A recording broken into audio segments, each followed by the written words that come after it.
Hola, buenas. Pues vamos a empezar con el nuevo webinar, esta vez dedicado a talento y futuro. Como ya sabéis, bueno, bienvenida Maca. ¿Qué tal? ¿Cómo estás? Muy bien, aquí estamos. Muy bien, hoy tenemos un día muy especial, ¿no? Además hacemos pues con distintos invitados, esta vez muchos espectadores que están incorporados y además pues vamos a poder hacer diferentes preguntas y que yo creo que de bastante interés. Así que, si os parece, pues vamos a dando la bienvenida a cada uno de ellos. Primero, Maite, ¿qué tal? ¿Cómo estás? Hola, muy buenas, muy bien. ¿Qué tal, Maite? Bienvenida. ¿Qué tal? Muchas ¿Cómo te gracias. encuentras? Muchas gracias. Pues la verdad es que muy contenta por asistir a este webinar y con muchas ganas de comenzar. Nada, fantástico, va a ser muy divertido, ya verás, ¿no? Estupendo. Bueno, adelante, en este caso, Jaime. ¿Qué tal? ¿Estás por aquí? Hola, ¿qué tal? ¿Qué tal, Jaime? ¿Cómo estás? Acá vamos muy bien, aprovechando la oportunidad, siempre dispuesto a lo que me mande. Muy bien, estupendo, bienvenido. Oye, es un placer, ¿eh? Estábamos hablando antes y nada, un placer tenerte aquí con nosotros. Maite, no quites la cámara, no hace falta, podéis continuar tranquilamente, no hay ningún problema. Bueno, Adrián, ¿qué tal? Bienvenido. Muy buenas tardes, Ángel. Pues aquí estamos con muchísimas ganas de opinar, la verdad. Hay temas muy interesantes en esta mesa. Muy bien, pues fantástico. Y Ana, bienvenida también. Hola, con muchas ganas de empezar también. Vale, fantástico. Pues nada, hoy es un placer teneros aquí a todos vosotros. Ya sabéis que hoy hacemos algo un poquito distinto. No vamos a hacer una presentación sobre un tema y luego consultas, sino que directamente lo que vamos a aprovechar es tener vuestra visión y diferentes puntos de vista, ¿no? De personas que están empezando a trabajar en el mundo del science hace poquito, de personas que tienen ya una visión un poquito más comercial, personas que están trabajando y lo que están compaginando también con los estudios, o una visión de personas ya con más experiencia que a lo mejor se están reconvirtiendo, están tratando de dar un giro también a la carrera para dedicarse precisamente a esto. Y todo pues desde nuestro punto de vista. Estamos encantados de poder hablar también, ser muy directos, dar vuestra opinión, que estamos aquí para ello. Y nada, cualquier consulta que tengáis también, pues Maca o yo, pues estaremos encantados de poder compartirlo. ¿Vale? Perfecto. Pues nada, perfecto, muy bien. Pues adelante. Pues hoy he dedicado a la parte de talento y futuro y vamos con la primera cuestión, a ver qué os parece. Bueno, pues la primera pregunta yo creo que podemos comentarlo directamente, Maca, que yo creo que es uno de los puntos más interesantes. Es cómo imaginamos el futuro de la inteligencia artificial. ¿Hacia dónde vamos? Eso, si dais con la respuesta, vamos, para premio Nobel. ¿Qué opináis, chicos? Bueno, ¿Qué os pues parece? si queréis empiezo yo un poquillo. Pues sinceramente creo que es una cosa que afecta muy transversalmente como para pensar hacia dónde va el futuro de la inteligencia artificial, ¿no? Porque puede ser desde, no sé, la conducción autónoma, por ejemplo, hasta la toma de decisiones en gobiernos y demás. Entonces, lo veo como algo como muy, muy abierto. ¿Me perdonáis un segundito que me están llamando a la puerta? No te preocupes, no te preocupes. Adelante, Sí. por favor, Ana. Sí, Adelante. Sí, tu opinión, por favor, ¿qué te parece? ¿Hacia dónde te parece que vamos con respecto a la inteligencia artificial? pues en realidad, a ver, yo creo que va a afectar a todos los sectores, pero creo que va a tener gran impacto en el sector sanitario y en la gestión de recursos, por ejemplo. Y sobre todo creo que va a hacer más, o sea, lo que va a ser una transformación mayor es el uso de la inteligencia artificial en el día a día de cualquiera de nosotros.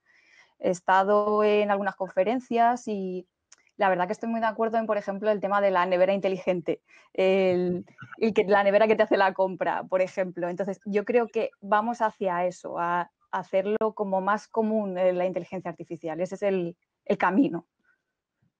Claro. ¿Qué visión tenéis ahí por poder compartir ahí, Adrián, también y Maite? Tú, en tu caso, Adrián, ¿cómo lo ves? Sí, yo lo veo como un reto. O sea, yo lo veo como que es un reto al que nos enfrentamos en el conjunto de la sociedad y el cual no va a ser para nada sencillo. Es decir, un reto en el cual están involucrados también los diferentes países y las diferentes regiones y que desde luego tiene que ser una apuesta común. No puede ser algo que sea parcelario o que no sea una apuesta de todos por cambiar y adaptarnos a lo que viene, que desde luego lo que decía ahora mismo de la nevera inteligente, pues es que va a cambiar nuestro día a día y hay que tener una mentalidad abierta a estos cambios. Desde luego. Maite, tu visión. Ahí, tienes que dar el audio. Perdón, yo estoy de acuerdo con lo que han dicho mis compañeros. Creo que ahora mismo la AI está un poco desarrollada o no como debería estar y en un futuro va a ser algo cotidiano que todo el mundo va a estar súper acostumbrado a usarlo. Y creo que va a ser en principio una herramienta que nos va a ayudar al ser humano pues, a trabajar de forma más fácil o a realizar tareas cotidianas de forma mucho más fácil. Claro. Yo estoy de acuerdo con todos vosotros, ¿eh? Pero os voy a contar una pequeña historia, ¿no? Yo creo más que conversar y yo creo que es importante que cada uno vayamos hablando de manera un poquito más libre. Así que voy a poner un caso. Mirad, justamente lo que estáis viendo a la derecha es prácticamente, bueno, la ley de Moore, ¿no? Que estáis viendo que es la capacidad computacional que tenemos que va creciendo de manera exponencial. Yo os voy a contar un puntito que es bastante singular y de hecho coge este nombre, ¿no? Para que veáis una idea, aproximadamente en el 1975, la capacidad de computación que teníamos o que podíamos comprar por $1.000, pues era prácticamente mínima. Prácticamente mínima. De hecho, era equivalente a una tostadora. Es más, el sistema de navegación del Apolo 11 fue con esa capacidad, la misma capacidad que tiene un microondas a día de hoy. Sobre el 2000, aproximadamente, la capacidad de computación que podemos llegar a comprar por $1.000 es equivalente al cerebro de un mosquito. Un mosquito ya hace cositas. Un mosquito ya es molesto por las noches, ya le tienes ahí. Bueno, ya es capaz de, bueno, pues tareas relativamente sencillas las puede acometer. Fijaros que en el 2010, ya lo hemos pasado, por la misma cantidad, el equivalente sería en la capacidad de computación, sería por $1.000 el cerebro de una marmotilla, de algo así, ¿sabes? Como un pequeño mamífero. Para el 2020, fecha en la que estamos actualmente, la capacidad de computación por $1.000 sería equivalente al cerebro humano. Ya puedes abrir en Cloud, AWS, en Google, en Azure. Por $1.000 tienes la misma capacidad de computación que un cerebro humano, que yo creo que ya es bastante complejo. Esa es la irrupción que estamos teniendo en el mundo de la inteligencia artificial, vinculada más con lo barato que está siendo además todo el soporte de almacenamiento masivo de información.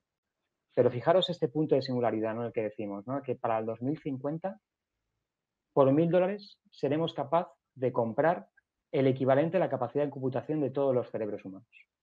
¿Os imagináis ese mundo? Ahí os lo dejo, no sé. Adelante también si queréis comentar. Maca, esto es muy interesante. A mí se me pone el pelo de punta cada vez que hablo de este tema. Pues sí, la verdad que sí. El tema de la singularidad, quién sabe lo que va a pasar.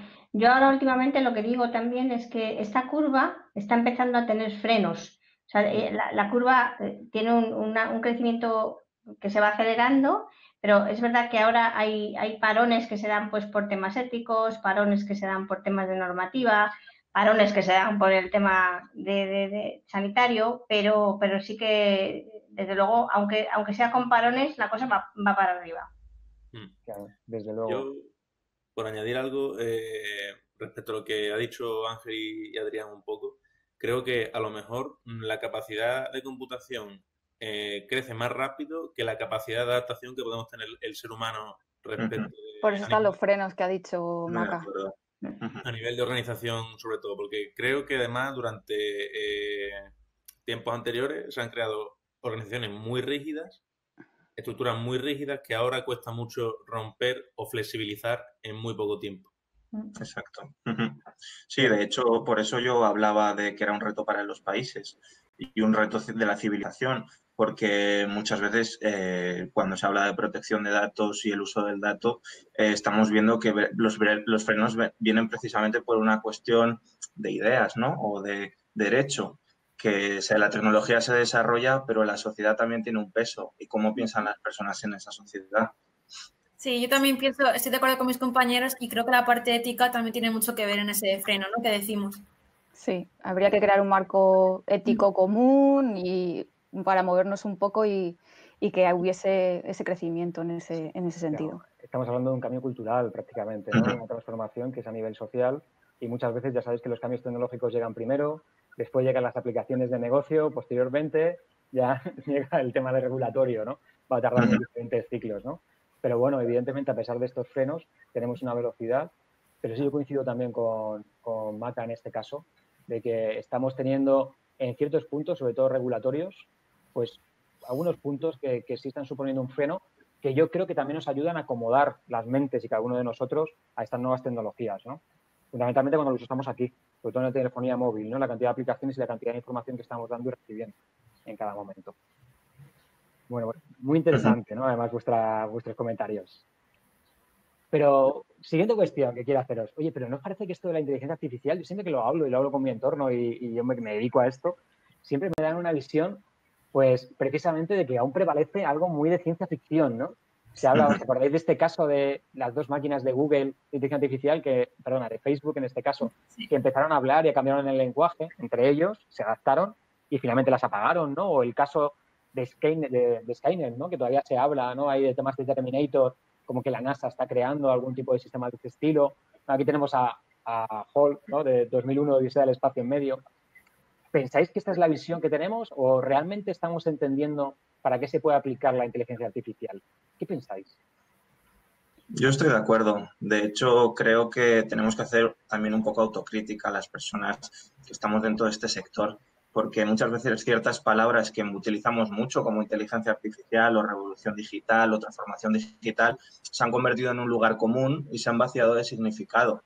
Y precisamente es ese vacío de significado donde salen ideas que no corresponden con lo que de verdad es la inteligencia artificial, como ideas propias de la ciencia ficción, y que además luego nos pasan factura, porque en el conjunto de la población pesan más esas ideas porque son más fáciles de captar y precisamente supone un reto para nosotros de explicar lo que es y que no va a ser esa visión catastrofista que nos han enseñado las películas de ciencia ficción como si fuera Hollywood. Entonces yo creo que de hecho es un tema muy importante y que en estos años en adelante va a ser un reto superar esa visión. Y estos miedos, ¿no? Que van aparejados. Sí, yo estoy de acuerdo totalmente y el problema es que junto con lo que se entiende se va aparejando un miedo a ello. Entonces eso se tiene que dar la vuelta y transformarse porque no es así. O sea, bajo mi punto de vista, habría que explicarlo mejor y que se entendiese mejor para que llegase más a la gente. Sí, yo estoy de acuerdo. Cuando intento explicar en qué consiste mi trabajo, soy de Data Scientist, que la gente no sabe qué es eso, no sabe ni siquiera que existe eso, pero muchísima gente de todas las edades. ¿Cómo se lo explicas, Maite? ¿Cómo se lo comentas? Un poco cutre lo hago para que la gente... Digo que analizo datos, hago gráficas y predigo cosas. Y vosotros, chicos, por ejemplo, ¿alguna vez habéis pensado que a lo mejor cuando vosotros seáis viejecitos, la muerte es algo invencible? Es una pregunta profunda. Yo creo que cambia mucho. No lo sé. Creo que yo personalmente, también hablando un poco sobre la visión de la ciencia ficción y demás, yo creo que, bueno, que parece ser como que no tenemos techo en el sentido de a nivel de capacidad de computación, de innovación y de desarrollo. Quizá algunas barreras no las podamos salvar, como la muerte, o sí, pero solo el tiempo lo dirá. Y también, pues, creo que la ciencia ficción y todo esto surge como una especie como de inseguridad que tenemos ante los retos que pueden venir, ¿no? Si podemos crear robots que actúan como humanos, pues nos puede, entre comillas, dar un poco de miedo el hecho de que actúen de una forma que no esperamos, ¿no? Pero mientras esté bajo nuestro control, sí que, por ejemplo, por poner un ejemplo más concreto, pues no creo que sí, que prevalece la ciencia ficción como una especie de rellenar un hueco a la inseguridad que nos deja la capacidad que tenemos incluso el ser humano de seguir creciendo, ¿no? Yo respecto a la pregunta que ha hecho Macarena, sí que he leído que estaban haciendo redes neuronales para imitar el comportamiento humano de una persona, por ejemplo, o por ejemplo alguien que fallece y quieres imitar su comportamiento, hablar por chat o algo, eso sí que lo he leído. Y a mí eso personalmente sí que me da un poco de yuyu y no me gustaría que se hiciese. A mí me recuerda a Black Mirror. A mí me gusta mucho esa serie.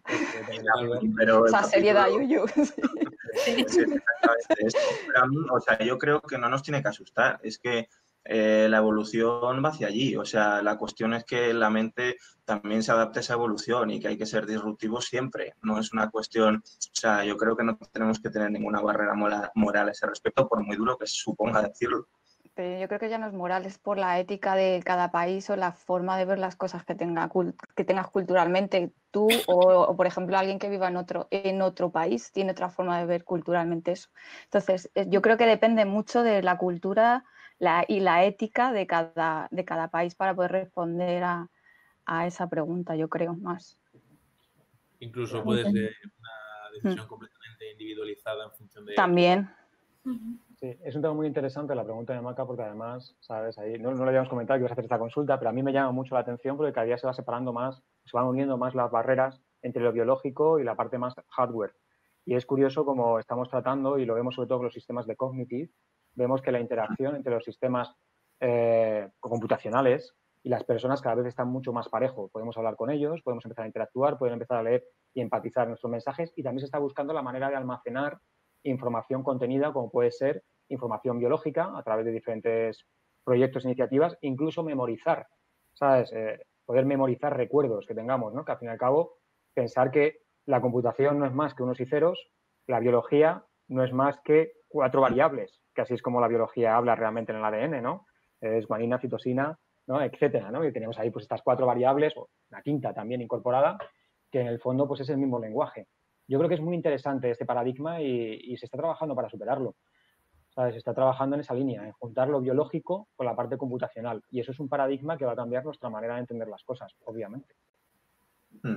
También yo pienso que relacionado con esto de la relación entre inteligencia artificial y biología, pienso que también pues hemos estado hablando, por ejemplo, del tema si se puede superar la muerte o de alguna forma similar, dar la vida humana, pero creo que también que se desarrollará más respecto a aquello que realmente suponga a lo mejor un beneficio mayor para el ser humano, como por ejemplo ya, bueno, durante se descifrar el ADN, que creo que está a punto de codificarse entero, si no me equivoco. Sí, el proyecto Genoma ya lo finalizó en 2013, de hecho, el proyecto Genoma, y se sigue trabajando en esa línea. Tuvo mucho que ver, la entrada en este caso del Big Data, para poder ayudar y acelerarlo. Sí, desde luego. Sí, creo que vi en un webinar tuyo que explicabas que se pegó un acelerón muy grande en los últimos años del descubrimiento del genoma, pero creo sobre todo que en temas de clonación y demás, sobre todo en temas para temas de animales y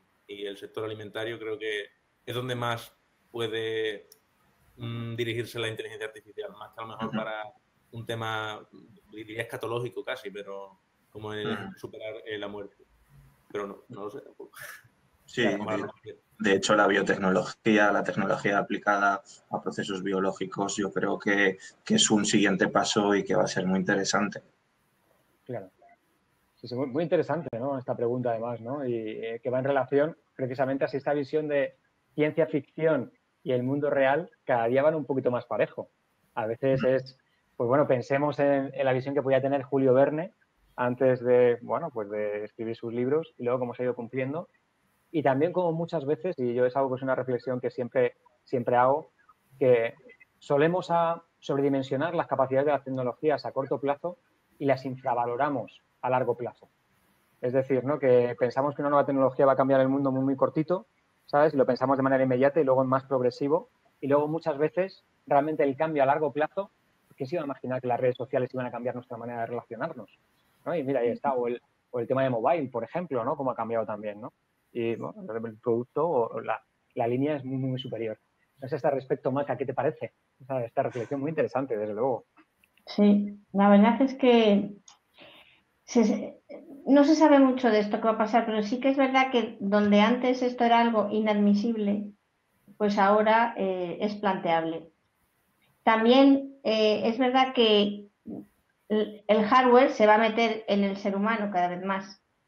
Entonces, cuando el ser humano tenga un corazón artificial, sangre artificial, pero siga teniendo el alma y el cerebro, pero ¿dónde está la frontera entre el humano y no lo humano? En fin, o sea, no abramos la sandía porque aquí...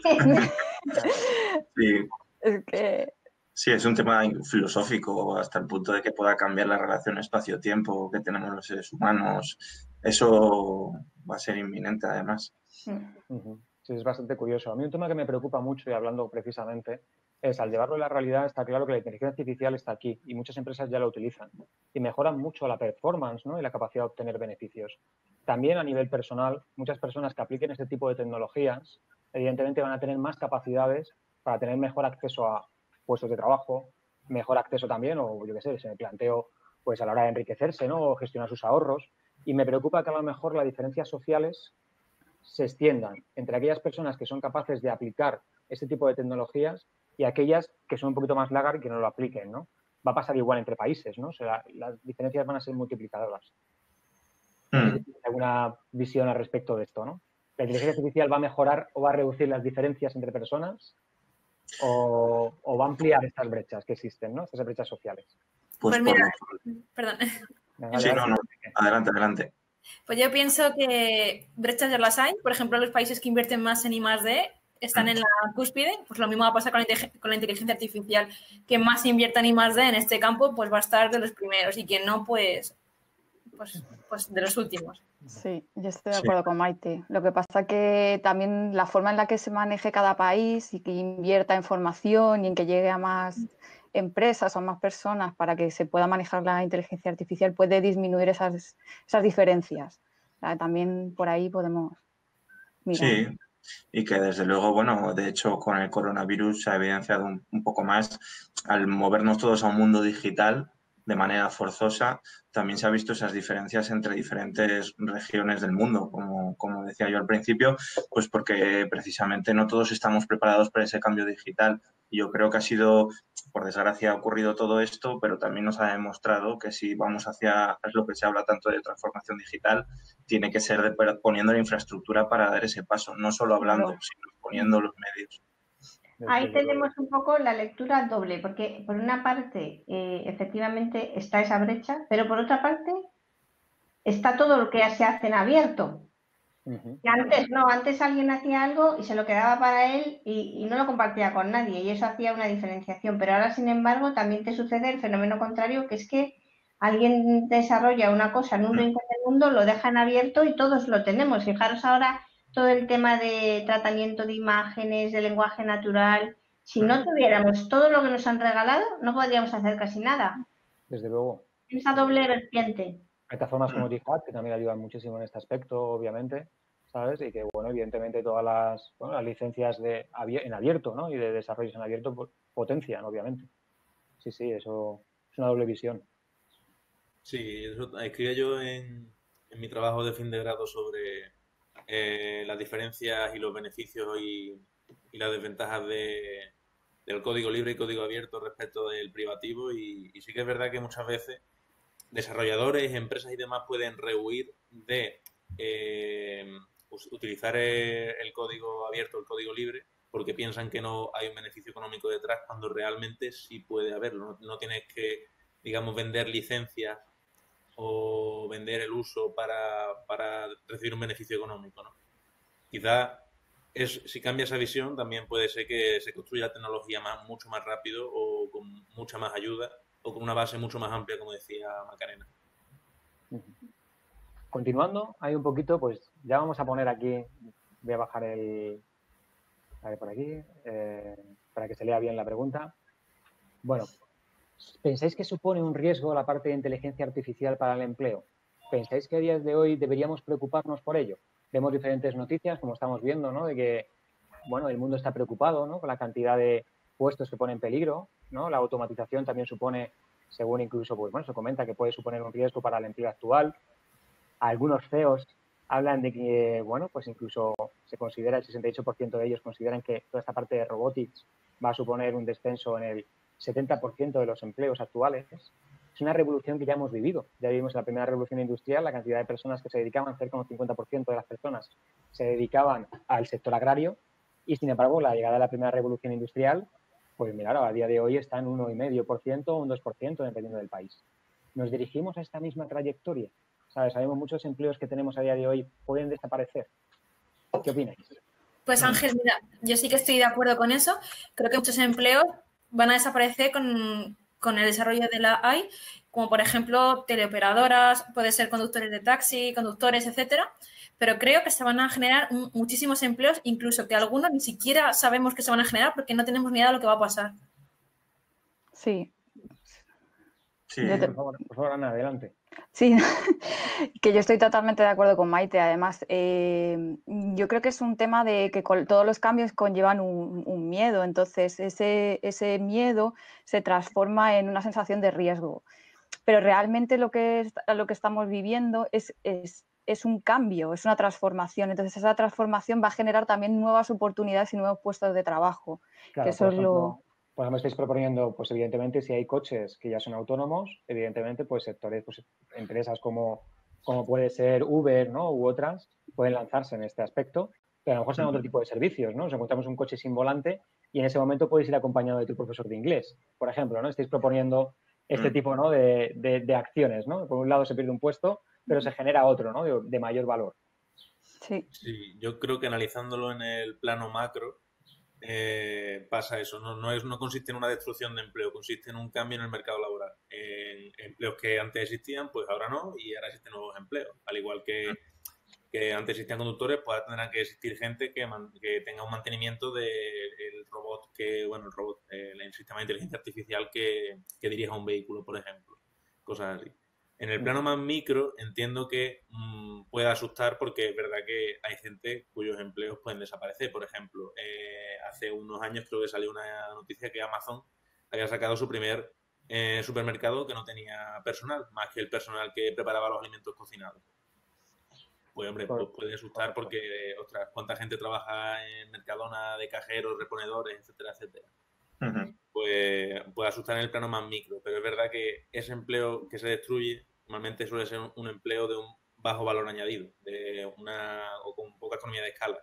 Suelen ser empleos que podemos automatizar, digamos, con tecnología. Entonces, creo que en el plano macro beneficia. En el plano micro comprendo que asuste, pero que al fin y al cabo es parte del progreso y quedarse estancado solo llevará a quedarse anticuado también. Claro. Sí, yo estoy 100% de acuerdo. Lo que sí que veo es que es un riesgo cercano, pero que nos podemos anticipar para que ese riesgo no genere una mayor catástrofe de la que ya se pueda anticipar. Es decir, que tenemos que anticiparnos. Yo, la parte de verlo como micro, o sea, al final es una realidad muy cruda de una persona que se ve desplazado por la automatización de un proceso. Entonces, creo que lo que hay que verlo es como esa persona hay que reconvertirla, ¿no? O sea, no solo hay que echarle la culpa de que no se ha reconvertido, sino que también es un papel de los agentes sociales y en general de toda la comunidad contribuir a que esa persona no se quede fuera del mercado laboral, sino que se forme en los nuevos empleos que se generarán sin duda alguna. Claro, Maca, que estás ahí muy pensativa. Es muy interesante este punto, desde luego. Sí, estaba pensando dos cosas. Que, si vosotros dentro de unos años, de 10 años, os planteáis que los empleos serán como ahora, que se trabajarán 8 horas, uno tendrá un empleo, o si pensáis que no va a ser así, que se va a cambiar mucho, no vais a trabajar con una sola compañía, sino que venderéis vuestro talento al por mayor. ¿Pensáis en estas cosas de vez en cuando? Porque nosotros hablamos de estas cosas, pero yo siempre digo, ¿y los jóvenes qué pensarán realmente? Sí. Yo he pensado mucho sobre esto con el coronavirus, precisamente, porque si has puesto una transformación de que tú trabajas desde casa y que la relación que mantienes con tus compañeros de trabajo no es tan estrecha como antes, si ya había perfiles tecnológicos que variaban de empresa de manera muy rápida por las propias demandas del mercado, el hecho de que aún se abra más a un mundo digital puede hacer que aún seamos más, entenderme, mercenarios, ¿no? O sea, no hay esa identidad con la empresa que se consigue estando en la oficina, de alguna manera también, sino que este perfil freelance, que además tecnológicamente se facilita, pues pueda ser mucho más habitual, sí. El factor cultura es mucho más difícil de mantener, obviamente, ¿no? Cuando estás trabajando a distancia, por mucho que se quiera, ¿no? Pero evidentemente pierdes ese momento, ¿no? Esa interacción que tienes tan personal. Es inevitable. Sí, muy buena cuestión, ¿eh? Pero creo que también nunca lo había pensado demasiado, sí creo que el mercado puede avanzar bastante más sobre todo al menos en España, creo yo, que estamos muy asustados aunque la mayoría son autónomos en España, pero de ser freelance, aporta muchísima libertad y muchísima autonomía. Y sobre todo, pienso que también el hecho de trabajar, digamos, de forma remota y de forma freelance, de forma de autónomo, para una empresa, como vender los servicios, como decía Macarena, también aporta ese punto de anonimato que dices, a lo mejor no puedes transmitir la cultura de la empresa, los valores, pero es que a lo mejor tampoco te hace falta, porque ni siquiera sabes quién es esa persona para la que está trabajando para ti. en el sentido de que te ahorras a lo mejor también una parte importante de cultura empresarial y cultura organizacional que no tienes por qué tenerla para ciertos trabajos de la empresa como pueden ser los más tecnológicos, ¿no? Es curioso, ¿no? Pero la economía colaborativa va precisamente en esa línea, ¿no? Si pensamos en la mayor empresa a día de hoy hotelera del mundo, pues es Airbnb. Si pensamos en la mayor y no tiene absolutamente ni un solo hotel, ¿no? Si pensamos en la mayor empresa de transporte y de taxis del mundo, ¿no? Pues pensaríamos en Uber, ni un solo hotel, tampoco, bueno, perdón, ni un solo taxi, ¿no? En este caso en propiedad. Es bastante curioso, ¿no? Como en este aspecto de la parte de economía colaborativa y nosotros mismos, este tipo de empleo, ¿no? Pues podemos, no sé, a través de las plataformas digitales, puede trasladar totalmente a una visión completamente distinta, ¿no? Un cambio de paradigma, como invitaba a pensar Maca. Es muy interesante esta cuestión. No sé si queréis añadir algo más. Os planteo una cuestión también que a mí me intriga bastante. Oye, ¿pensáis que los robots en este momento de transformación deberían pagar impuestos? ¿Sabes? ¿Qué pensáis a este respecto?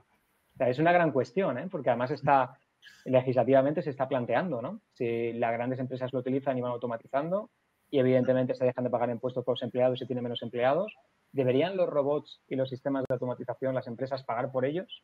¿Y deberían cotizar también? ¿No? ¿Cómo lo veis?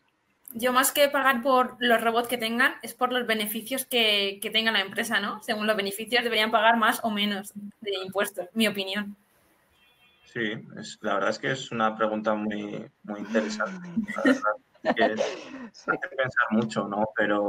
Pero desde luego, es que es en la misma línea de lo que hablábamos antes, de que también tiene que cambiar el sistema tributario. Si cada vez hay menos mano de obra humana, por decirlo de alguna manera, que es la que genera cotizaciones y que la que refuerza la seguridad social. Yo creo que incluso sería más un impuesto por la huella de carbono que pueda dejar ese robot, fíjate. Por supuesto. Sí. Más encaminado a ese punto de vista. Muy interesante lo que comentas, de verdad que tiene un coste evidentemente energético, obviamente. Eso es. Esto ya lo comentaba con un compañero del trabajo que, digamos que no tiene que ver con transformación digital, sino más bien una transición ecológica, de que podría crearse un impuesto variable a las empresas, un impuesto de sociedades variable en función de las acciones que tomasen para reducir la huella de carbono o el uso de energía renovable. Es curioso, ¿eh? O sea, ese aspecto, fíjate, que ha salido precisamente con vosotros, este aspecto tan ecológico, que es verdad que pues, las nuevas generaciones lo tenéis muy, muy incorporado y a mí me encanta, ¿eh? Que tengáis esta visión, además, tan sumamente, ¿no? Reflexiva acerca del tratamiento que hacemos sobre nuestras fuentes energéticas y sobre el planeta en general, ¿no? El uso que hacemos de él. No, muy, muy, muy, muy interesante. Sí, a mí de hecho de esto me surge otra pregunta, de si realmente los debates que se hacen en el Parlamento tienen algo que ver con los retos que nos estamos viendo del futuro. Yo creo que nadie, los debates que se dan están años luz aún de ver si se paga por la huella de carbono que se genera de ecológica, o sea, y que debería estar encima de la mesa. Sí, no, por lo menos no se transmite, ¿no? Si se está haciendo, ¿no? Exactamente. Yo pienso igual. Yo no sé si es que los medios solo muestran la parte más controversial de la política o es que esas cosas no se debatan en el Congreso. No sé si estamos un poco ciegos en ese sentido, en lo que se lleva en la alta esfera o en lo que rige nuestro día a día al fin y al cabo. ¿Deberíamos pagar impuestos, Maca? ¿Tú qué piensas? No te he escuchado ahí. ¿Deberían pagar impuestos los robots o deberíamos liberarlos? No sé. ¿Cómo lo ves? Bueno, de alguna manera hay que llenar el saco. Claro. Habrá que ver cuál es la manera más justa, pero las dos maneras que comentaban tanto Maite como Ana me han parecido justas, las dos, ¿no? En cierta medida. Luego es verdad que con todo el tema de la sostenibilidad y tal depende mucho de la industria, porque hay industrias que están más afectadas por las cosas, pero muy, muy interesante, la verdad. Sí, de alguna manera es que como la sociedad puede cambiar tanto, vete tú a saber qué pasa.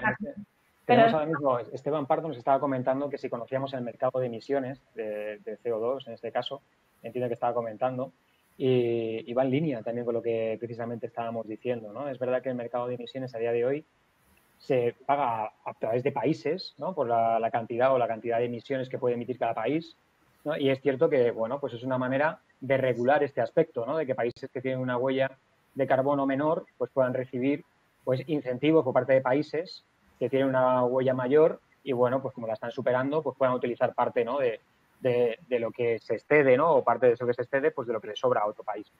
Dicho esto, yo creo que es semejante lo que estábamos proponiendo a también cuando hablábamos de la brecha social, estas personas, hablábamos antes de personas como trabajos pues más rutinarios, hablábamos del Mercadona, ¿no?, o hablábamos de Amazon, ¿no?, que comentábamos anteriormente, que ese tipo de impuestos podrían ayudar también a reconvertir y a formar a toda esta generación y a todas estas personas precisamente en estas nuevas tecnologías, para que no se sientan desamparadas. Yo creo que al final, a medida que vas incorporando tecnologías tipo AI y temas de robotics, es bueno que al mismo tiempo ellos mismos, con esos beneficios que son exponenciales, vayan ayudando a reconvertir a todos estos modelos de negocio que se pueden quedar obsoletos. Entre ellos, sobre todo cuando estamos hablando de personas, ¿no? Ya podemos hablar de freelance, de autónomos o personas que llevan muchísimos años trabajando en un sector que por algún motivo desaparece, ¿no? Yo creo que es interesante esta reflexión. Sí. Bueno, vamos a pasar ahí a la siguiente cuestión, a ver qué os parece. Oye, para vosotros en particular, y hablando de un tema más personal vuestro, y estáis dedicando además al mundo de inteligencia artificial y al mundo de nuevas tecnologías, ¿os está resultando fácil crecer en este aspecto? O sea, ahí se habla de 800.000 puestos de trabajo abiertos en Europa solamente en nuevas tecnologías, se habla de una demanda increíble, ¿no?, en el crecimiento que va a tener el mundo de la inteligencia artificial y Big Data. ¿Vosotros lo notáis? ¿Estáis teniendo ahí, bueno, esta demanda, la percibís? Sí, mira, sí que hay mucha demanda, pero bueno, hablando con mis compañeros de máster o compañeros de trabajo y tal, vemos que muchas ofertas piden expertos con demasiados años de experiencia. Yo he visto gente que está pidiendo Data Engineer o Data Scientist con más de 10 años y es algo muy, muy complicado que cumplir esos perfiles. Experiencia en tecnologías que no tienen 10 años muchas veces, ¿eh? Por ejemplo. Muchas de ellas Sí. pasa eso, que es que ni siquiera se habían inventado. Entonces creo que hay un poco de desconocimiento por parte de recursos humanos al pedir estos tipos de perfiles. Claro. Sí, y yo creo que también hay poca orientación y mucha a la vez. O sea, yo creo que la gente que quiere empezar en data y en inteligencia artificial tiene un bombardeo constante de másters, de información, de dónde te tienes que formar, pero hay muy poca orientación profesional de personas que sepan. De hecho, es algo muy interesante también, pues, en webinars que se puedan organizar en el futuro, pues hacer una orientación, porque yo incluso con otras personas que me preguntan, a mí me gusta mucho ayudar y dar mi opinión y yo no encontré esa orientación cuando yo quise entrar en esto. Hay fuentes diversas, muchas veces no contrastadas y mucho más marketing y publicidad que realmente información útil. Ana, desde tu punto de vista, ¿cómo lo ves? Yo lo veo igual que Maite, exactamente igual. En el mundo académico sí que es fácil crecer porque puedes estudiar lo que quieras, pero en el ámbito laboral hay como una desconexión ahí que no se sabe muy bien qué sucede. O sea, es lo que dice Maite, que ahí te piden muchos años de experiencia, tecnologías en las cuales no tienen ni siquiera esa antigüedad.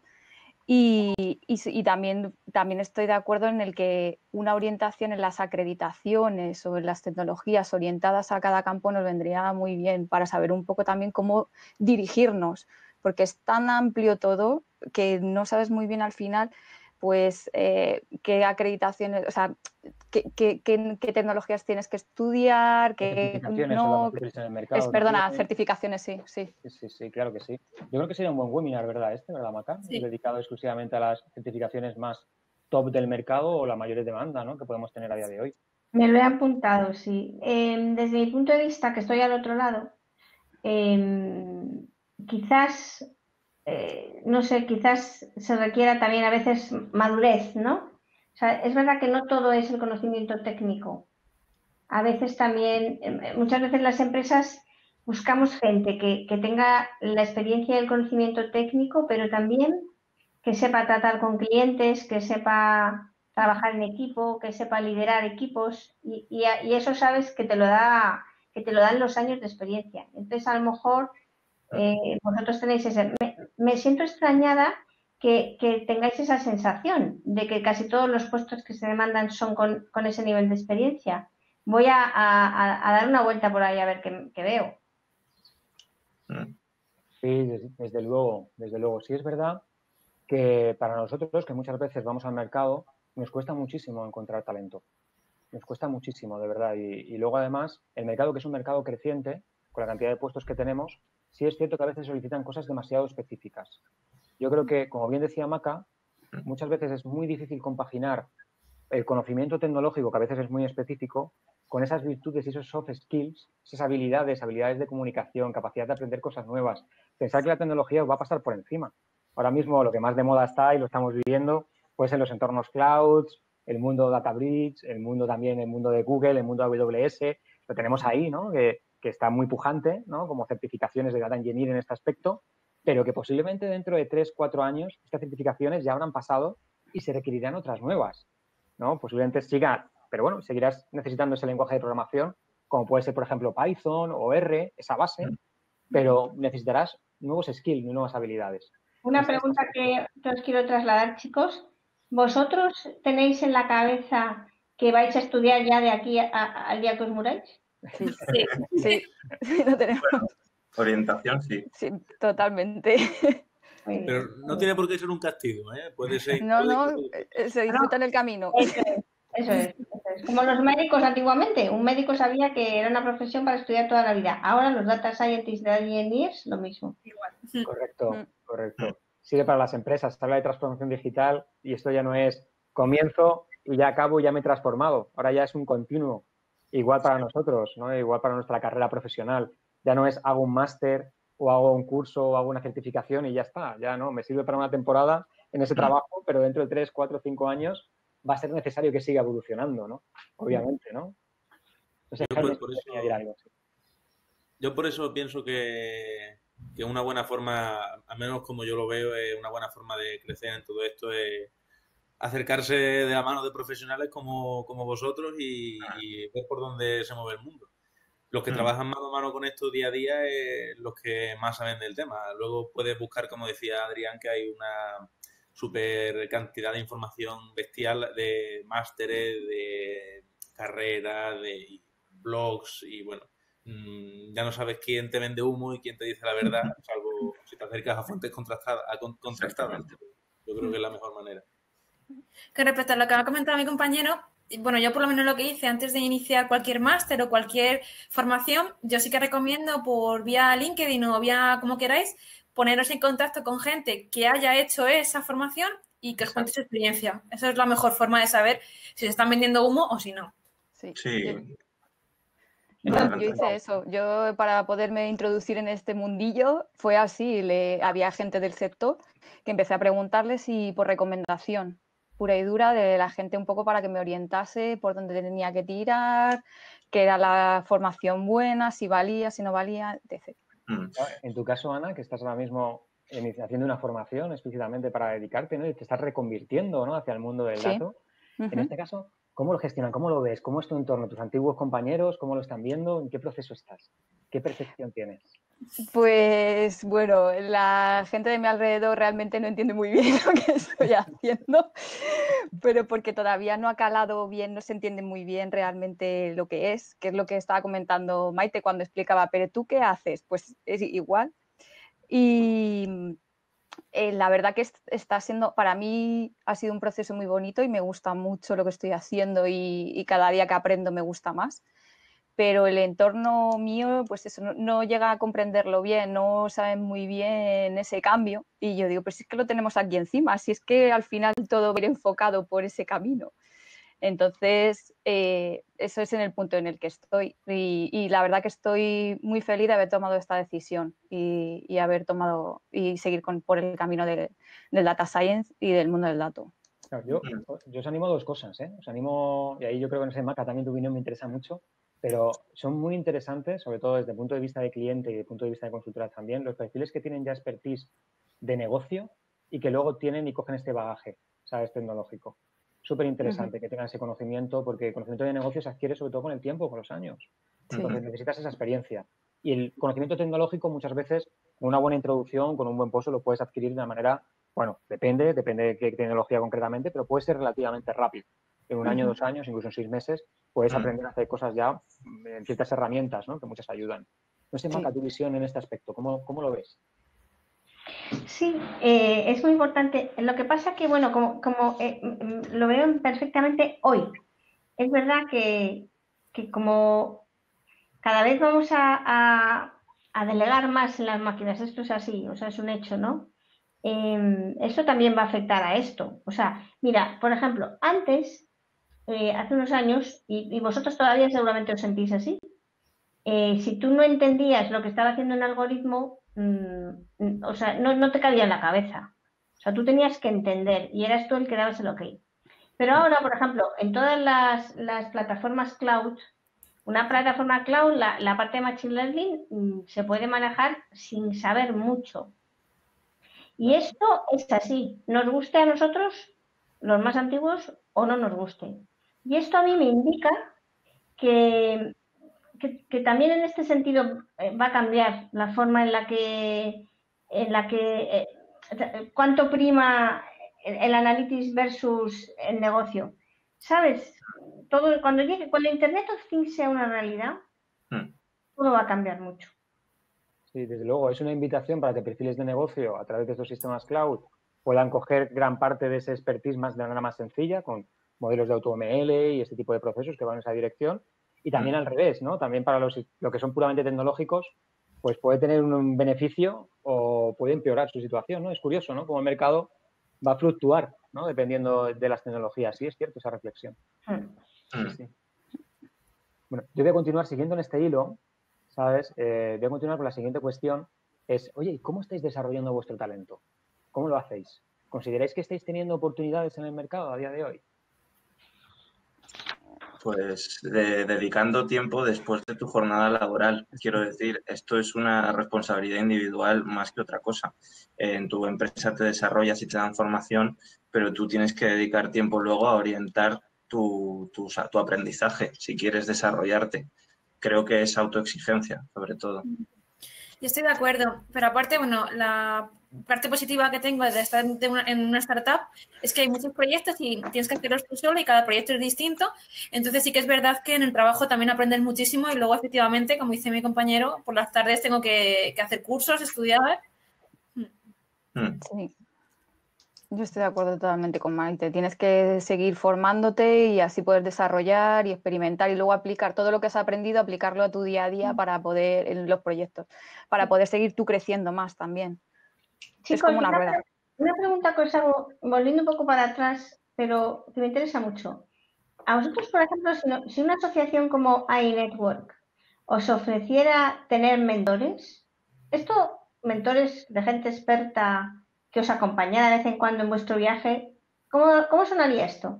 A mí me sonaría estupendo, genial. Genial. Vamos. Hay que estudiar dónde indicar, porque a veces lo que dicen, lo que comentamos, es que nos perdemos de tanta información que hay. Es que es imposible ser experto en todo. Entonces sí que nos vendría bien una orientación. Totalmente. Yo pienso igual. Si hubiera unas figuras expertas como a modo de mentores que pudieran guiar un poco el camino del resto del rebaño, pues sería genial. Muy interesante. Creo que es algo interesante que realmente para mí, Ángel, es una pelota que nos lanzan y que como asociación deberíamos de cogerla y hacer algo. Mira, precisamente está Tomás, ¿sabes? Ahí también escuchándonos y nos lanza desde mensaje diciendo que es una magnífica idea. Creedme que lo vamos a... Tomás es la mente creadora, chicos. Sí, creedme que lo vamos a tomar y me parece fantástico, además. Me parece fantástico.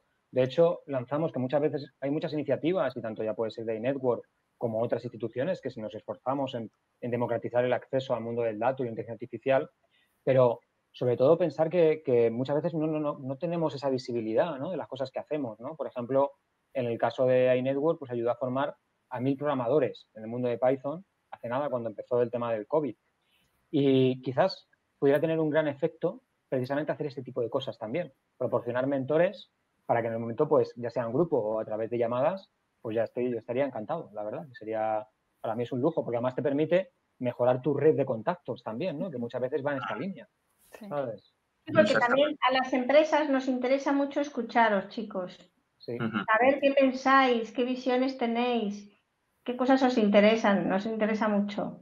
Yo sí que es verdad que coincido contigo, Macarena, en lo que decías antes, de que no solo se trata de tener una base de conocimiento, que, bueno, sin conocimiento, pues, obviamente no te van a contratar, sino también de tener esos talentos, esos valores que muestras, porque al fin y al cabo es cómo vas a afrontar el resto de problemas en la empresa. Es decir, a la empresa le interesa que tú sepas hacer tu trabajo, como decía Ángel, ahora, pero que también que dentro de 3 años sigas siendo capaz de hacer tu trabajo, y tu trabajo dentro de 3 años va a cambiar.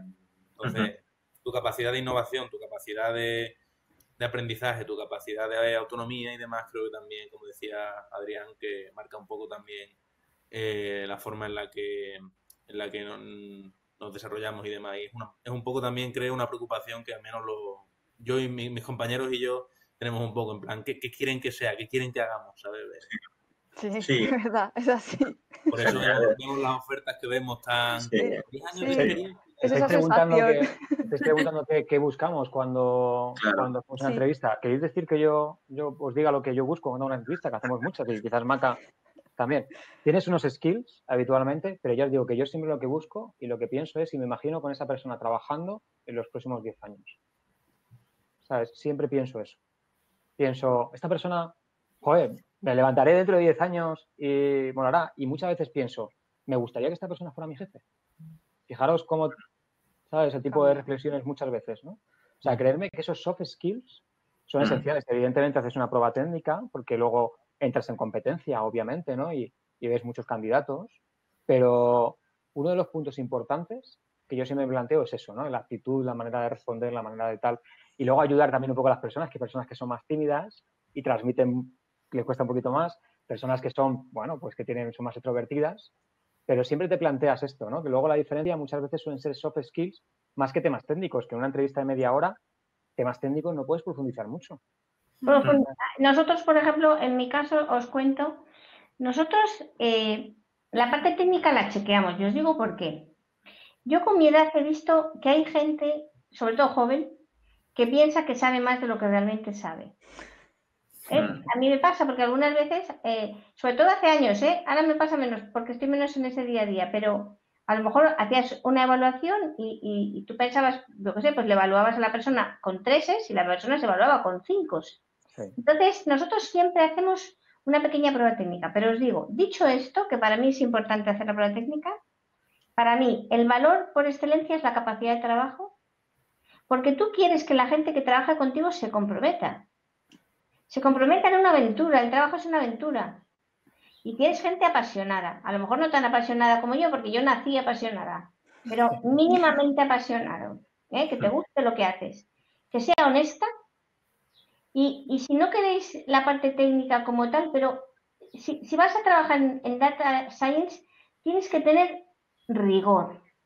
Sí, es cierto. Rigor, porque sabéis que hay matemáticos, ingenieros, que se creen que la verdad es una que no es. Esto pasa a veces. Esto en la carrera pasa. Por eso muchas veces en la carrera te ponen exámenes que no aprueba nadie. Porque a veces te estudias todo el temario, pero sin embargo te ponen un examen que no sabes responder. Entonces, sí que se necesita eso. Tienes que tener gente a tu alrededor que sabes que va a tener un rigor mínimo a la hora de hacer los analytics. Sí, coincido plenamente. Sí, evidentemente siempre hay una prueba técnica que es necesario por la parte de rigor y nosotros también pues, hacemos ese tipo de entrevistas y luego un poquito más de soft skills. Sí, pero vamos, es fundamental esa capacidad de trabajo y que sean personas que realmente se preocupen por el detalle, ¿no? Que tengan un gusto por el detalle. Y os digo una cosa, yo nunca he despedido a nadie, nunca por no tener el nivel, jamás. Siempre he pensado que la culpa era más mía que de esa persona. Pero he despedido a gente que creaba mal ambiente en el equipo. O gente soberbia, o gente egoísta. Pero jamás una persona que fuera incluso poco rigurosa. Sí. Yo creo también, por ejemplo, por eso, ahora que estamos con este tema, cuando hemos comentado lo de estas ofertas que piden 10 años de experiencia en no sé dónde, no sé cuánto.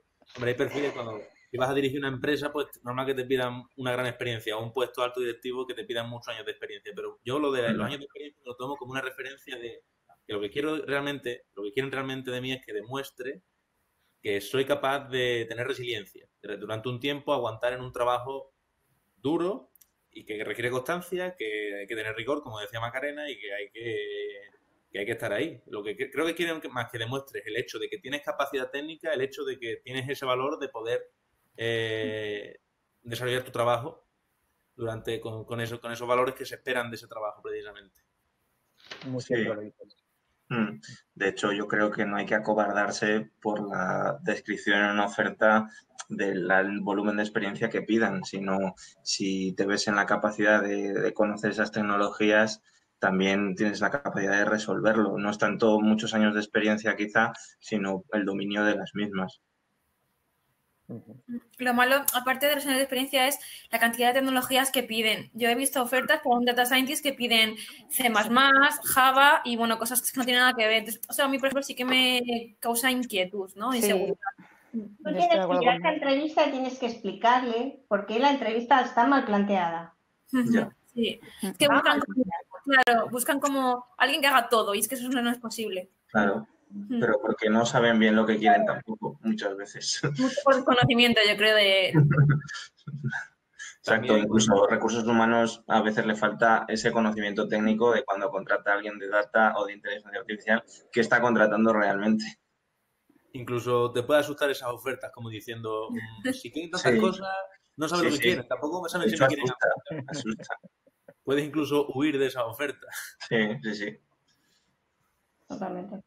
Sí, es cierto, ¿no? Que muchas veces pecamos de este tipo de peticiones. Muchas veces además llegan porque transmitimos o algunas empresas transmiten directamente desde el cliente una solicitud genérica, transmiten una búsqueda en el mercado y eso es un error, obviamente. Lo que tienes que hacer es incorporar ese talento a tu compañía y luego darle respuesta, ¿no? Y yo creo que muchas veces cuando veo pues a compañías, ¿no? Poner este tipo de propuestas, ¿no? Pues siempre digo, joder, ¿sabes? ¿Qué estarán buscando exactamente, ¿no? ¿Qué es lo que querrán, ¿no? Porque si es verdad, Java, Python a veces parece que hay cosas que no casan, que tiene su sentido, ¿no? En una plataforma, pero un ecosistema completo, no para hacer un trabajo, ¿no? Algo ahí, no sé, ¿sabes? Es llamativo. Vamos a seguir con la siguiente cuestión. Y antes de empezar con el tema de si os preocupan vuestros datos o no, teníamos dos consultas, ¿sabes? Que nos habían hecho en este caso dos compañeros. El primero, pues, ha sido, en este caso, Francisco Carlos García, que nos preguntaba ¿cómo creéis que puede afectar la inteligencia artificial a las pymes? Y si pensáis que les puede perjudicar o ayudar. Ayudar. ¿Sí? Totalmente. Adelante. ¿Por qué piensas que les puede ayudar?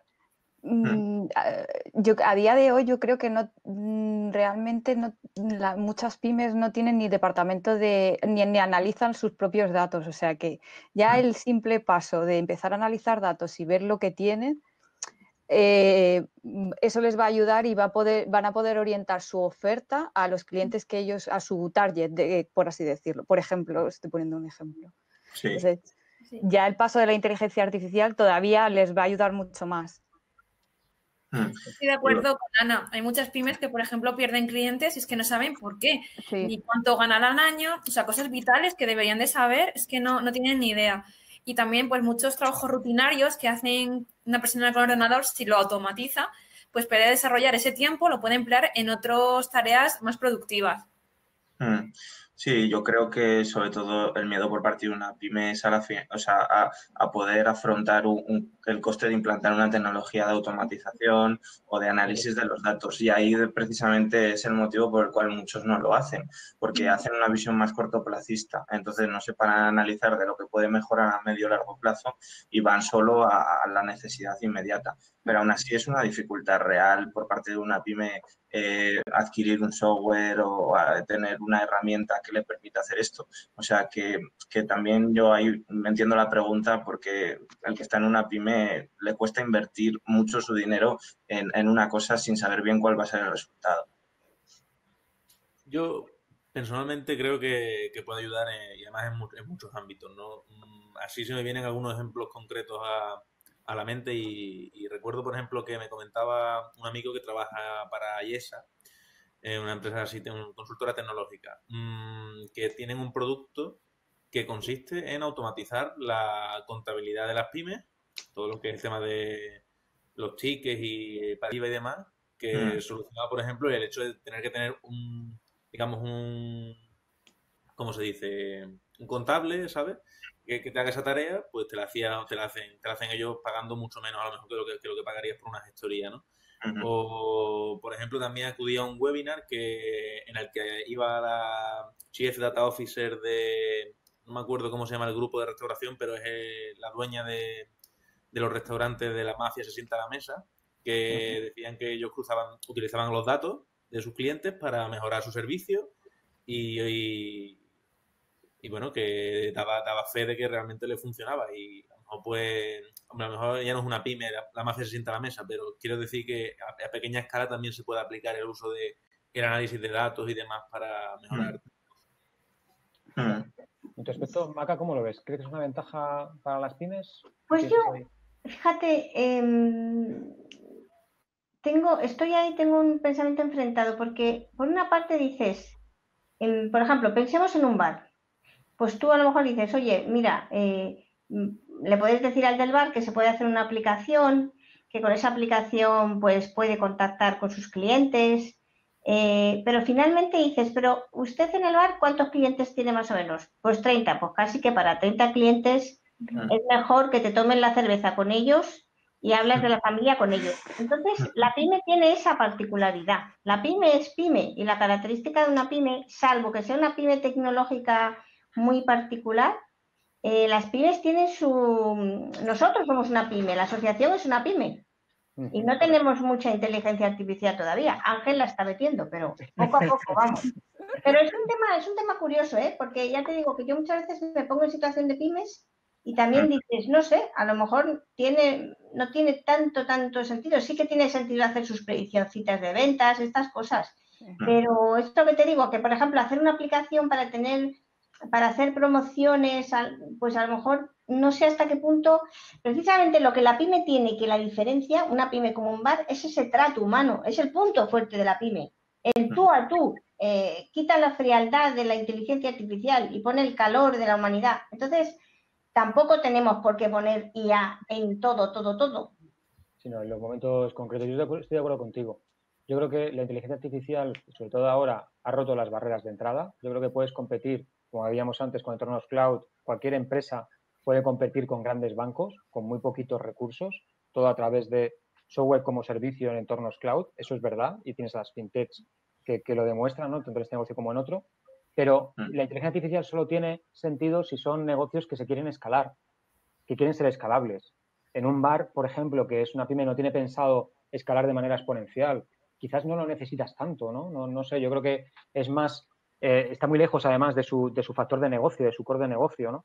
Yo creo que ahí es una reflexión y yo creo que acierta plenamente Maca, como siempre, en que dice, bueno, ¿sabes? Vamos a utilizar la inteligencia artificial precisamente en lo que merece la pena, ¿no? Donde tiene que ser aplicado. ¿Sabes? Ahí es interesante. Sí, estoy de acuerdo. Mira, hay un compañero, Miguel Ángel Lozano, nos pregunta, ¿no pensáis que debe haber evangelizadores para explicar claramente qué es la inteligencia artificial y cómo va a ayudar a su negocio? Sí, lo de los mentores que se hablaba también es un poco relacionado con esto, ¿no? Expertos que estén reconocidos como tal, que generen esa comunidad entre personas que se quieren formar, la empresa y también el cliente final y que tengan un conocimiento y que puedan orientar. Sí. Y bueno, también como decía Macarena, perdón, no sé quién interrumpe. No, dale. No, por favor. Como decía Macarena, que también es importante que haya, como hace Ángel y Macarena en general, ¿no? Que, claro. En que se divulgue conocimiento de forma gratuita, al fin y al cabo, porque esto es gratuito. Creo que también es importante que existan este tipo de figuras y que se divulgue algo que es objetivo, que no es en muchos casos yo creo que no es subjetivo la mayoría del conocimiento que se puede transmitir. Sí, yo también estoy de acuerdo, sobre todo con lo que decía Macarena.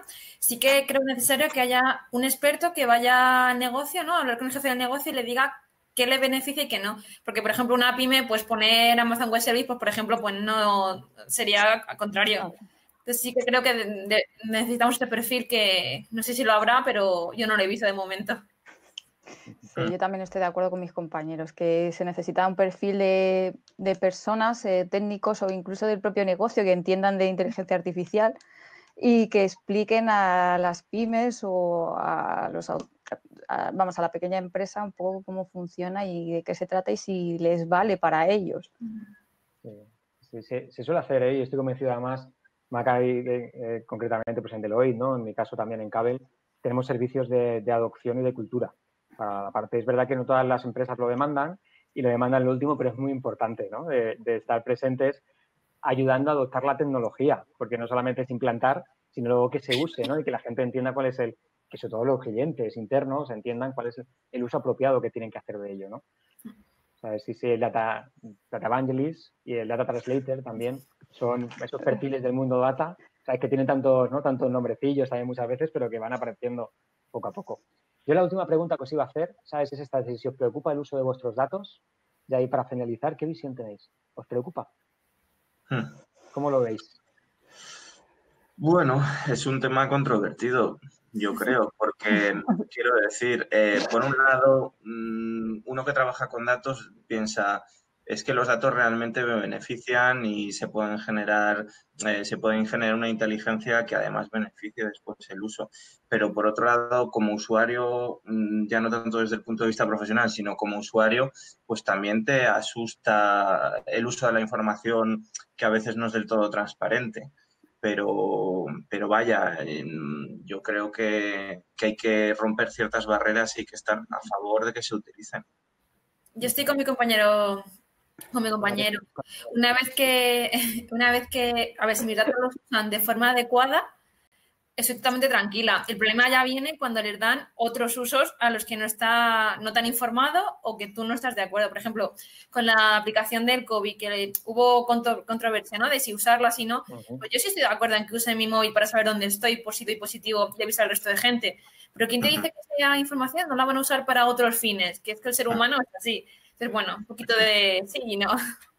Sí, yo opino igual. Depende del uso que vayan a hacer, por ejemplo, si son para avanzar o para el tema del COVID, por ejemplo, igual sí estoy de acuerdo, pero tengo que saber también para qué van a utilizar mis datos, lo primordial. Porque si no lo sé y luego van a hacer uso fraudulento, ahí ya es otra película. A mí, por otro lado, lo que yo sí que veo es verdad que si quieres, en cierto modo, poder usar las nuevas tecnologías, y tampoco te hablo de algo tan novedoso, te hablo, por ejemplo, como WhatsApp o Google, cualquier servicio de Google en general, ya muchas veces está haciendo parte de tus datos, y sobre todo lo que comentabais vosotros, el uso que le dan, hasta qué punto me puede preocupar, ¿sabes? ¿Cómo tratan esos datos de forma que yo me pueda sentir seguro? Porque luego, por ejemplo, salen escándalos como cuando Facebook le vende datos al gobierno y cosas así.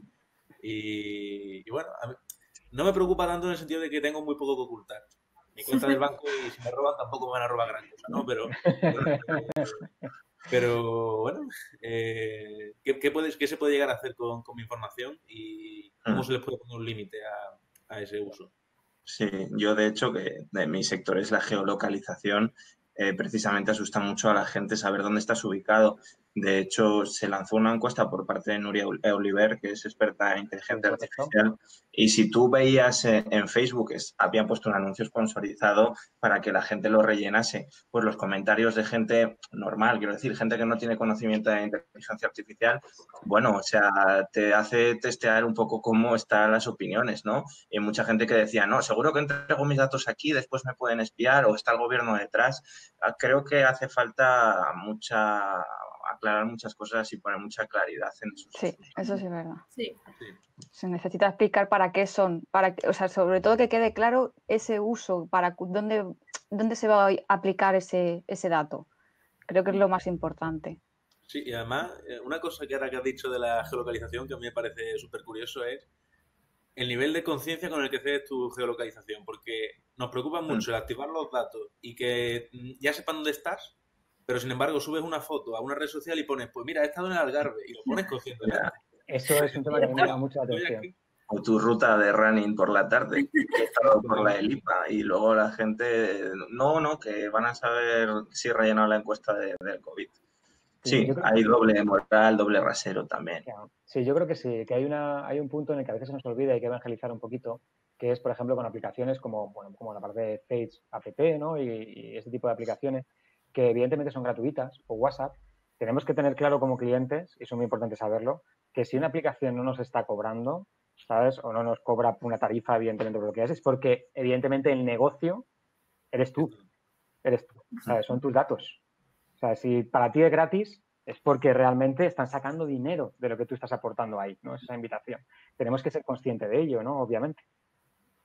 No sé, Maca, hay todas estas reflexiones. Qué interesante, ¿eh? El mundo de los datos, ¿eh? Y qué visión. Interesante. Sí, mira, Miguel Ángel Lozano comenta un tema muy interesante. Dice, ¿no pensáis que los datos se deberían encriptar con blockchain para tener privacidad en los datos? Súper interesante. ¿Qué os parece esta combinación de tecnologías? Yo creo que hay encriptados, totalmente de acuerdo. Yo creo que esto aporta mucha seguridad a gran parte de los datos y sobre todo a... No creo que lo limite en el uso, en que pueda dejar de analizarse datos, sino en el sentido de que tenga que ser de forma mucho más agregada. A lo mejor. Sí, de hecho, creo que también tenemos que demostrar que los datos se protegen, o sea, que la sociedad no solo vea los escándalos como Facebook, sino que también se vea cómo se protegen y que la ciberseguridad va de la mano del Big Data, de la inteligencia artificial. Bueno, chicos, yo os voy a hacer ya la última cuestión, ¿sabes? Directamente, ¿sabes? Que es simplemente invitaros a que qué os parece más atractivo del mundo digital. Un pequeño tip de cada uno para ir cerrando, que al final ya nos hemos extendido casi 1 horita y cuarto. La verdad que se me ha pasado volado, la verdad, ¿eh? La verdad que ha sido súper interesante. Sí. Pero a ver si tenéis ahí alguna pincelada de qué os resulta tan atractivo de este mundo digital. Ahí un puntito cada uno. A ver, en vuestro caso. Os dejo ahí, Maite, ¿sabes? ¿Te animas? Para mí es un mundo que no tiene fin y siempre vas a aprender algo nuevo. O sea, nunca te cansas. Sí, desde luego. Sí, sí. Adrián, ¿cuál es tu punto, tu pincelada ahí, qué parte de atractivo que tiene este mundo digital, ¿no? A mí el mundo digital y los datos me encantan porque me permite analizar lo que sucede y ver lo que irá después. Y creo que eso, vamos, a mí me motiva un montón. Entender por qué suceden las cosas, ¿verdad? Exactamente, comprender, o sea, cuando ves algo no solo verlo, sino plantearte por qué sucede y los datos te proporcionan esa respuesta. Claro. Ana, adelante. ¿Cuál es esa pincelada que quieres dar? A mí porque hay muchísimo que aprender y es un mundo en constante evolución, entonces con ello tú evolucionas a la vez también, aprendiendo. Bueno, Jaime, tú que eres un maestro de las redes y que te manejas muy bien ahí, ¿sabes? ¿Cómo ves? ¿Cuál es esa pincelada, ese atractivo? Yo coincido un poco con Ana y con Maite en que lo más atractivo es de que esto no tiene techo y va a marcar y marca actualmente un poco cómo se desarrolla la sociedad y las organizaciones y entender el mundo digital es entender cómo funciona un poco más el mundo cada vez más. Muy bien. Maca, ¿tienes ahí alguna en tu caso? Yo poder compartir con jóvenes que van a marcar el futuro. Me ha encantado esta sesión, me ha gustado muchísimo, la pienso mover un montón en redes. Sí, desde luego, yo la verdad que también estoy encantado. La verdad os invito para la próxima sesión, que en este caso pues tendremos a Mariano Muñoz, que es el CDO de Acciona, ya hablando de temas, pues el aporte del mundo del dato y la analítica, la transformación digital, que cómo va surgiendo, pero la verdad que yo creo que esto lo tenemos que hacer más a menudo, que es invitaros, ¿sabes?, a que vosotros tengáis también la voz, porque precisamente, vamos, sois los que representáis el paso adelante, ¿no?, de la dirección que tiene que tomar el mundo digital en los próximos años. Así que nada, yo un placer y la verdad que estoy encantado. Muchas gracias. Bueno, nos vemos en los datos, chicos. Hasta luego. Muchas gracias a todos. Gracias. Hasta luego. Adiós. Buenas tardes, hasta luego.